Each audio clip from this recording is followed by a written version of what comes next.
Le Grand Matin Sud Radio, 7h-9h, Patrick Roger. Et l'invité ce matin, Marine Tondelier, secrétaire nationale d'Europe Écologie Les Verts. Bonjour Marine Tondelier. Bonjour. Plusieurs sujets sur la table ce matin, évidemment l'agression du petit-neveu de Brigitte Macron, le climat de violence dans le débat public et politique, l'industrie verte aussi, le nucléaire et toujours les controverses d'ailleurs pour certains autour des choix écologiques ou non. Avant d'évoquer le sujet écologie avec l'industrie verte, votre réaction à l'agression du petit-neveu de Brigitte Macron après l'interview du président de la République alors qu'il sortait de sa chocolaterie? C'est consternant, mais on a un climat social qui est extrêmement inquiétant. La violence répond à la violence. Nous, on prêche, quand on est écologiste, la désescalade. Et vous voyez, ce qu'il faut se dire aussi, c'est que tous ces sujets nous écartent des vrais sujets. Ouais. Et le vrai sujet dont je vais vous parler ce matin, c'est les oiseaux, la disparition des oiseaux. Ça fait des années qu'on le dit. Un rapport sort hier et nous dit que l'Europe a perdu 25% de ses oiseaux depuis les années 80. C'est 20 millions d'oiseaux qui disparaissent par an. 800 millions d'oiseaux disparus depuis les années 80. Et pour les oiseaux des champs, c'est 60% des oiseaux qui ont disparu. Donc vous voyez, quand vous êtes écologiste, qu'on se moque de vous en disant alors le parti des oiseaux, on s'en fout. La réalité, c'est qu'on devrait tous être le parti des oiseaux et qu'évidemment, il faut commenter l'actualité comme on le fait tous les jours, parler des européennes, de la NUPES, des dérapages de CNews et de tout ce que vous voulez. Mais pendant ce temps-là, la biodiversité est en train de s'éteindre, le vivant est abîmé et nous faisons partie du vivant. L'habitabilité de la planète pour les 30 prochaines années est remise en question. Et je vais vous dire, on entend de moins en moins d'oiseaux. C'est un silence, mais un silence qui pour beaucoup d'écologistes est assourdissant. Oui, le silence peut être assourdissant. Non mais c'est vrai, dans les campagnes comme dans les villes, avec cette disparition, on en a parlé tôt ce matin sur Sud Radio. Cela dit, vous-même, vous ne parlez pas que d'écologie et que des oiseaux. Je vous ai entendu parler de réforme des retraites, d'un tas de sujets. Parce que tout ça est complémentaire. Sociaux, quoi. Tout ça est complémentaire, mais je remarque que les sujets sociaux viennent à moi très naturellement et que je dois me battre au quotidien pour parler des sujets environnementaux, alors que quoi de plus urgent finalement que de parler de notre avenir et du fait que les enfants qui naissent en 2023, on ne sait pas leur garantir que la planète sera encore habitable dans 30 ans. C'est vrai, Marine Tondelier, est-ce que ce n'est pas parce que vous essayez d'imposer un clivage gauche-droite également sur les sujets d'écologie, alors que ça doit être transversal? Absolument pas. Le clivage, c'est le clivage des paroles et des actes. Et on peut être de droite et de gauche et productiviste ou sensible à l'environnement. Moi, ce que je vous dis, ce sont les faits. La France était engagée entre 1980 et 2018 à baisser son utilisation de pesticides. Entre 2009 et 2018, pardon. La France s'est engagée entre 2009 et 2018 à baisser son utilisation de pesticides de 50%. Savez-vous le résultat de cette formidable initiative? Ça a augmenté de 20%. Et aujourd'hui, le rapport dont je vous parle là sur les oiseaux montre bien que c'est ça la principale cause de disparition des oiseaux. À quel moment on en parle? Moi, dès que je parle des pesticides, j'ai la FNSEA, la coordination rurale, le ministre de l'Agriculture qui m'explique comment on fait pousser une tomate. C'est ça être écologiste aujourd'hui. C'est se faire moquer, conspuer, diffamer, alors qu'on parle de sujets justes, qui sont absents du débat public si on ne le fait pas, et qui menacent l'habitabilité de la planète, la survie de l'espèce humaine, des oiseaux, des insectes. Quoi de plus important que cela? Je ne sais pas. Non, mais c'est vrai, mais quand vous parlez de la FNSEA, etc., sans les caricaturer, en même temps, ils sont là pour faire pousser des tomates, comme vous le dites, quoi.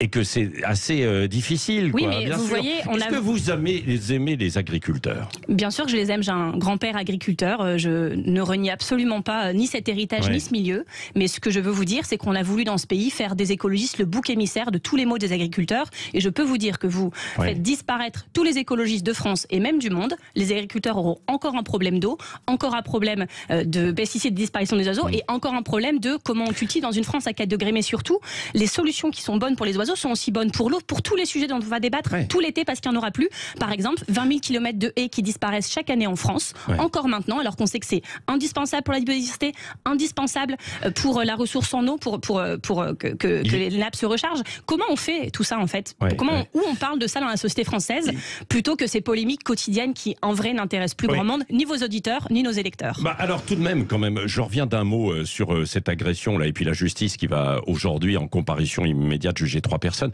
Est-ce qu'il y a eu un cap qui a été franchi quand on s'attaque à la famille du président de la République?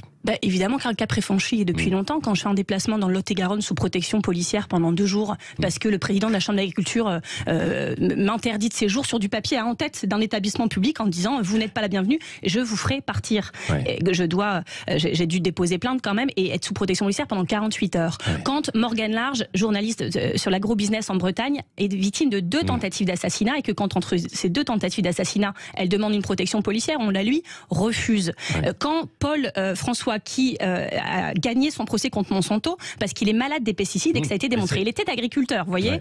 Tous les agriculteurs sont pas insensibles à cette cause-là, et même ceux qui travaillent et pour qui c'est dur. Lui, il est séquestré, tentative d'assassinat. On lui a fait ingérer un liquide dont on n'a jamais su ce que c'était, et on n'entend plus parler de lui depuis. J'espère qu'il va bien, parce qu'on est très inquiet. Quand la présidente de Sea Shepherd a 2 fois en une semaine des dizaines de pêcheurs dans son jardin venus l'intimider, et ça, on en parle où?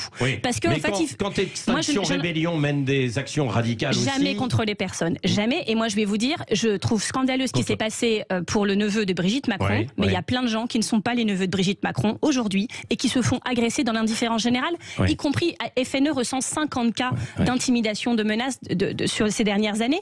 Et donc nous, qu'est-ce qu'on est en train de faire? Comme l'État ne nous protège pas, on crée un observatoire des violences faites aux écologistes, parce qu'il existe des cellules d'émetteurs pour les agriculteurs, et c'est normal de protéger les agriculteurs. Mais aujourd'hui, les écologistes, c'est la double peine. On doit se battre dans l'indifférence générale et subir des violences dont on ne parle jamais. C'est mon rôle aussi de secrétaire national que d'en parler. Qui est responsable de cette violence dans la société aujourd'hui? Je pense qu'on a tous notre part de responsabilité. Moi, je vais pas vous dire c'est pas moi, c'est les autres. Évidemment que à l'heure de la twitterisation de la politique, à l'heure où l'Assemblée nationale est devenue un décor Instagram pour vidéos de députés qui font leur tirade de l'année en fait tous les jours, à l'heure où même les ministres mentent. Enfin, excusez-moi, normalement quand j'étais petite, on écoutait, il y avait le débat, puis il y avait le ministre, il disait un truc vrai, on était d'accord ou pas, mais il donnait des vrais chiffres. Là, on ment aux gens, même quand on est ministre. La ministre qui fait la une de Playboy, enfin, c'est devenu n'importe quoi. Excusez-moi. Et pendant ce temps-là, pendant qu'on polémique sur des polémiques, on ne parle pas des vrais sujets, et on est en train d'aller dans le mur. Je ne sais pas si vos auditeurs ont vu cette série Don't Look Up, aux États-Unis.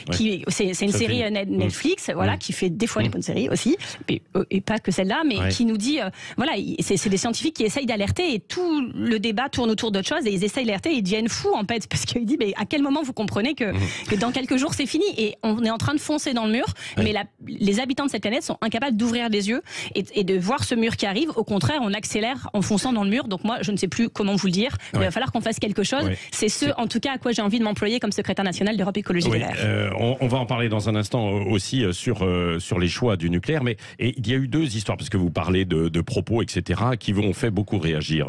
L'un sur Fukushima, de votre part, et puis l'autre sur CNews et l'hebdomadaire Valeurs Actuelles. Est-ce que vous regrettez ces propos? Jamais. Jamais? Jamais, parce que je vais vous dire, si quand on est écologiste, on a peur de comment peuvent être interprétés nos propos qui pourtant sont très clairs, alors on ne dit plus rien. Sur Fukushima, c'était pas très clair. Et vous dites, on a gagné. Non, je pense d'ailleurs que ces polémiques qui visent des propos que peut-être j'aurais pu formuler plus clairement, ok, pas de problème, mais en fait ça vise aussi à intimider. Ce qui se passe sur Fukushima, on va expliquer, j'étais sur Backseat jeudi dernier, après une semaine très longue, c'est la vie, mais on me demande, la question est la suivante, c'est pourquoi, alors que tout le monde était anti-nucléaire, la société était anti-nucléaire, pourquoi tout d'un coup le nucléaire revient en odeur de sainteté, et dans les sondages, les gens n'ont plus l'air inquiets du nucléaire? Et moi, ce que je réponds, en me trompant en plus sur la date, parce que certes j'étais fatiguée, et moi je me rappelle qu'au moment de Fukushima, vous savez, on a une mémoire émotive, j'étais en campagne départementale. Il se trouve que c'était la campagne départementale de 2011 et pas 2015, et quand je dis d'ailleurs ça a fait plier François Hollande, dans ma tête je vois bien que c'était 2012, et pas, que c'était avant 2012, et si je reprends, on repart en arrière à l'interview, donc je ne le fais pas. Mais ce que je dis et que je redis, c'est que oui, au moment de Fukushima, les gens qui étaient anti-nucléaires, qui voyaient déjà que la bataille culturelle sur le nucléaire, elle était assez claire dans ce pays. Les gens n'étaient pas pour le nucléaire. Et au moment de Fukushima, mais on avait des gens qui disaient, oui, mais vous parlez de Tchernobyl, mais c'était le tiers-monde, vous parlez de Tchernobyl, mais c'était pas une centrale sérieuse, maintenant c'est solide. Et il y a Fukushima, et moi je peux vous dire, j'ai même rencontré le premier ministre japonais qui était ultra pro-nucléaire et qui me raconte ce soir-là la terreur parce qu'il ne maîtrisait plus rien, et c'était le Japon, et c'est pas des brels industriels, si je peux m'exprimer comme ça. Et donc, oui, au moment de Fukushima, peut-être qu'on a baissé la garde parce qu'on s'est dit, c'est tellement évident que le nucléaire, même dans des pays développés comme le nôtre, c'est pas jamais 100% sûr. La bataille culturelle, pour nous, était terminée. Il n'y avait plus de débat, c'était tellement évident. Et donc, on s'est occupé des autres sujets environnementaux, des oiseaux, tout ça. On a raison de le faire aussi. Mais pendant ce temps-là, le lobby nucléaire s'est réorganisé. Que voulez-vous que je vous dise? C'est la réalité.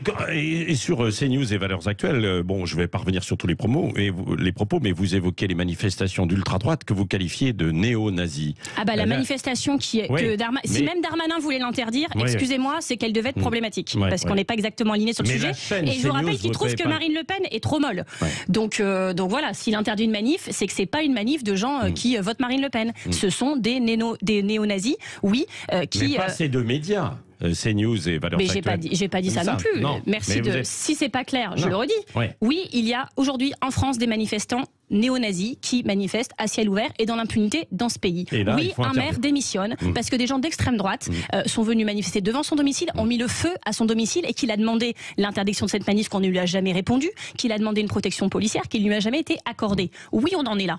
Maintenant, ce que je dis et que je redis si vous voulez, c'est qu'il y a une extrême droitisation du pays et que certains médias, oui, y contribuent fortement. CNews et Valeurs Actuelles en tête de gondole. Alors si quand je dis ça, je suis harcelée depuis par Français de souche, Riposte Laïque, tout ce que la face aux chevers tente de compte de blogueurs et de médias influents. Peut-être que j'ai visé juste. Peut-être que quand CNews fait une journée entière, chaque créneau horaire pendant 24 heures de débat sur Marine Tondelier est-elle extrémiste, etc. Peut-être que c'est exactement ce que je tentais de démontrer.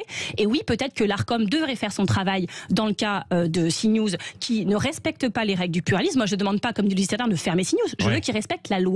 Ouais. Je veux aussi que quand on donne de l'argent public à des médias, parce que c'est oui, normalement, mais encore une fois, tout est entre la théorie et la pratique, et ils sont condamnés plusieurs fois, mais il y a encore des choses qu'ils ne respectent pas et qu'on les laisse faire, c'est pas possible. Bon, Marine Tondelier, mais c'est pas il nous reste eux les minutes. néo-nazis, comme je l'ai précisé. Je voudrais savoir si vous êtes favorable quand même au projet de loi qui est destiné à favoriser une réindustrialisation décarbonée du pays, qui a été présenté hier autour de l'hydrogène vert ou pas. Vous le soutenez, ce plan ou pas ? Alors moi, quand j'entends Emmanuel Macron dire industrie verte, je préfère ça que quand il dit industrie dégueulasse, ça c'est sûr. Mais quand il dit vert, je ne sais pas ce qu'il entend par vert. Parce que je pense qu'on ne veut pas dire la même chose par vert. Et donc, certaines industries, clairement, pour lui et pour moi, seront pas vertes. D'autres, clairement, pour lui et pour moi, seront vertes. Et puis, il y a au milieu des trucs qui, pour lui, seront verts et pour moi, pas du tout. Je viens d'une région, les Hauts-de-France, qui était, avec le Grand Est, les deux grandes régions industrielles de ce pays, et qui sont en train d'en crever en termes de santé environnementale, et aussi parce que la désindustrialisation nous a dit l'industrie, la santé ok, mais il y a la santé, l'environnement ok, mais il y a l'emploi. Et aujourd'hui, on n'a ni la santé, ni l'environnement, ni l'emploi puisque ça ferme. Donc oui, c'est un sujet. Mais vous voyez, j'étais à Val-d'Une, c'est un site qui est à Tris-Saint-Léger près de Valenciennes et à Lefrancoude près de Dunkerque. Ils produisent des roues de train. Et je vais vous dire, même s'ils produisent autre chose, je défendrai leur emploi par principe. Mais là aujourd'hui, eux, on les laisse tomber.